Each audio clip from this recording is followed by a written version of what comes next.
Merci, on va passer à la communication suivante. Donc, Clément Barat qui va nous présenter une nouvelle technique de chirurgie bariatrique avec une analyse de son efficacité, de son impact métabolique, nutritionnel, donc de cette technique de sleeve gastrectomie avec bipartition du transit comparée au bypass en Y chez le rat. Voilà, je te laisse la parole, Clément. Bonjour, est-ce que vous m'entendez correctement? Parfaitement.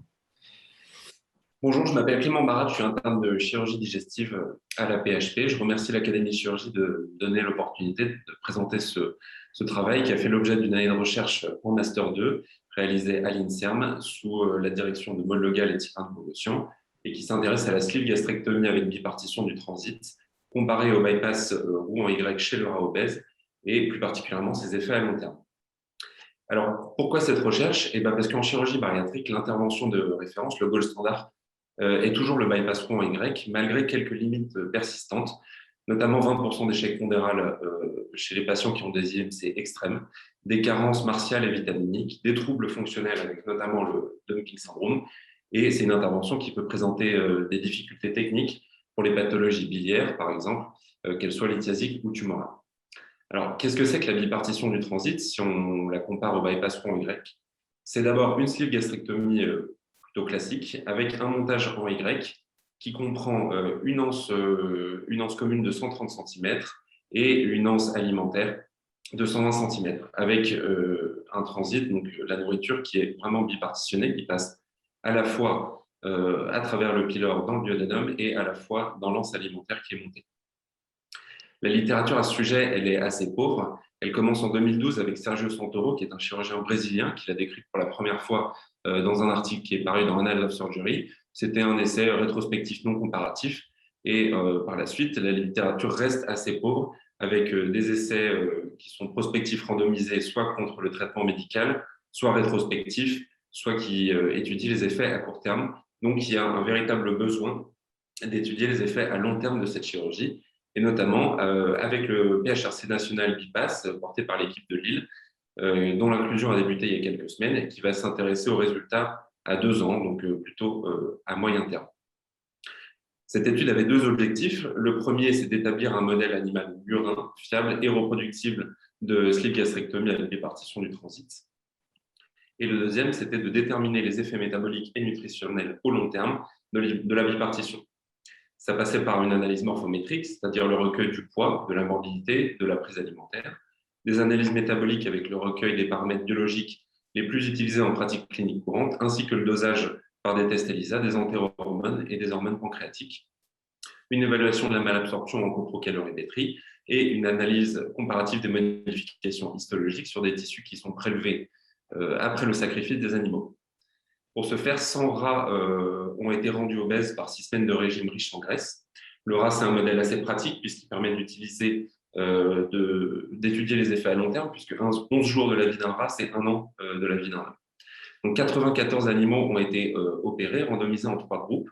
À gauche, le groupe sham, qui est le groupe contrôle, en vert, le groupe bipartition, et en bleu, le groupe en Y. Les animaux ont été suivis pendant 6 mois, durée pendant laquelle ils ont bénéficié de dosage sanguin, de coprocalorimétrie, de tests de sensibilité à l'insuline et de tolérance au glucose. Au bout de 6 mois, les animaux étaient sacrifiés, des prélèvements sanguins et histologiques étaient réalisés. Voilà ce que ça donne sur un tube digestif de rat. Donc à droite, la bipartition, avec la sleeve gastrectomie qui comporte ici une ligne d'agrafe avec un aspect d'angle droit, puisque le rat a un estomac qui est un peu différent de l'homme. Il comporte un pré-estomac et un estomac avec une forme de U. Donc, il y a 2 coups d'agrafe qui sont en angle droit et le montage en Y précédemment décrit. Voilà ce que ça donne sur un tube digestif déroulé. Et si on regarde de plus près, sur cette image d'un estomac étalé, on voit donc en haut l'œsophage, à droite de l'image la ligne d'agrafe de la sleeve gastrectomie, ici l'anse alimentaire qui est montée à l'estomac avec les fils d'anastomose, l'épaississement du sphincter pylorique et le duodénum. En pratique, on prend des rats obèses, on les met dans une chambre d'anesthésie, on les endort, on fait une laparotomie médiane, et ensuite le temps opératoire, ça dure entre 45 minutes et 1 heure en fonction de où est-ce qu'on en est dans le processus de learning de la chirurgie. On confectionne la sleeve gastrectomie et les anastomoses au pollen 6 ou 7,0. Voilà ce que ça donne un pied de lance chez un rat. et puis ensuite ils sont refermés et ils sont mis en salle de réveil. Pour mieux se rendre compte, voilà ce que ça donne un rat obèse qui peut peser 900 voire 1 kg, 900 grammes voire 1 kg comparé à un rat qui est de poids normal. Les résultats. Pour commencer, la mortalité était de 7% dans le groupe contrôle, de 32 et 46% dans les groupes bipartition et Rouen Y. Ces résultats ils sont à pondérer avec l'existence d'une courbe d'apprentissage qui est intrinsèque à toute recherche. Et les résultats de mortalité étaient beaucoup plus satisfaisants après le processus de courbe de learning de l'intervention. Et donc, on arrive à des résultats qui sont proches, voire inférieurs des autres séries qui ont été publiées dans la littérature.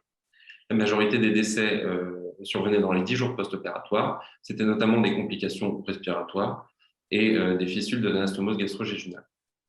Ça a donc permis d'établir un modèle fiable qui montre une différence significative de perte de poids en faveur de la bipartition, qui est la courbe verte en bas, avec des animaux qui perdent du poids plus vite, de façon plus importante, et une perte de poids mieux maintenue dans le temps si on les compare au Roux Y en bleu et aux animaux CHAM du groupe contrôle. Tout ça sans différence de prise alimentaire en post-opératoire entre les trois groupes et sans différence d'absorption si on s'intéresse au pourcentage d'absorption des calories totales et des protéines, que ce soit à court terme, à J15 post-opératoire ou à 2 mois post-opératoire. Donc cette intervention, en plus d'être une chirurgie bariatrique, c'est véritablement une chirurgie métabolique puisqu'on arrive à faire maigrir les animaux, mais en plus on arrive à faire augmenter la sécrétion d'insuline, comme on peut le voir dans ce graphique que je détaille rapidement. Cette première image pour dire que toutes les sécrétions d'insuline étaient comparables en préopératoire avant le repas. T0, T20, c'est la mesure de l'insuline avant le repas ou après le repas. La bipartition permet une augmentation de la sécrétion d'insuline après le repas, qui est significative. Le Roux Y ne montre pas d'augmentation de la sécrétion d'insuline et le groupe contrôle non plus. Les deux interventions font mieux que le groupe contrôle, que les animaux contrôle, et la bipartition fait même mieux que le Roux Y, avec une augmentation de la sécrétion d'insuline qui est maintenue à 6 mois post-opératoire. Cet effet métabolique qui se retrouve dans la sécrétion du GLP-1, qui, je le rappelle, est l'hormone de satiété, qui est anorexiogène et qui potentialise la sécrétion d'insuline. Pour aller un petit peu plus loin sur les mécanismes, on a réalisé des manipulations de scanners. Donc on endort les animaux, on les met dans un scanner avec une ingestion de produits de contraste pour permettre d'essayer de quantifier, de comprendre la mécanique de la répartition des aliments. Donc ça permet de localiser la flèche numéro 1, l'anastomose, et la flèche numéro 2, l'épaississement du sphincter pylorique, avec les deux anses qui sont opacifiées. Donc, on peut voir sur cette image qu'on a un bon passage des deux aliments dans les deux anses. En conclusion, c'était un travail qui était difficile, mais qui était passionnant, qui a permis d'établir le premier modèle animal de bipartition du transit, qui est un modèle qui est fiable, qui est reproductible et qui est utile pour la poursuite de la recherche fondamentale en chirurgie. Ce n'est pas un modèle qui est immuable, qui est voué à être fixé. Il faut absolument continuer la recherche. Ça permet à d'autres équipes de pouvoir faire varier les longueurs d'onde, de pouvoir changer la technique, comme ça a été le cas par exemple cette année avec la publication d'un nouveau modèle de bypass Roux Y par une grande équipe canadienne. Cette intervention, elle apporte une perte de poids qui est plus importante, mieux maintenue dans le temps, une augmentation de la sécrétion d'insuline qui est significative par rapport au Roux Y, avec des mécanismes qui persistent et qui restent à découvrir, notamment sur les différences de dépenses énergétiques pour expliquer les pertes de poids. Je remercie l'équipe de l'INSERM qui a rendu ce travail possible et je vous remercie de votre attention. Merci beaucoup pour cette belle présentation. À mon sens, et puis bon, je suis un peu parti pris, mais c'est particulièrement important tout ce travail parce que la chirurgie de l'obésité est une chirurgie merveilleusement efficace, presque miraculeuse, et on est un petit peu dans les principes de la chirurgie du XVIIIe siècle, c'est-à-dire qu'on fait des choses qui marchent très bien sans véritablement connaître les mécanismes très précis. Et là, tous ces travaux de modèles commencent un petit peu à mettre des mots sur des mécanismes. Donc, c'est vraiment particulièrement remarquable, notamment avec l'équipe de Maud Le Gall, de mettre au point tous ces modèles. D'autant plus que le modèle que tu as testé, c'est une nouvelle opération qui est déjà testée chez les malades, hein, donc c'est particulièrement important. Je ne sais pas si on a des questions un petit peu dans la salle. Oui. Non. Non, non, c'est déjà fait. C'est tout à l'heure.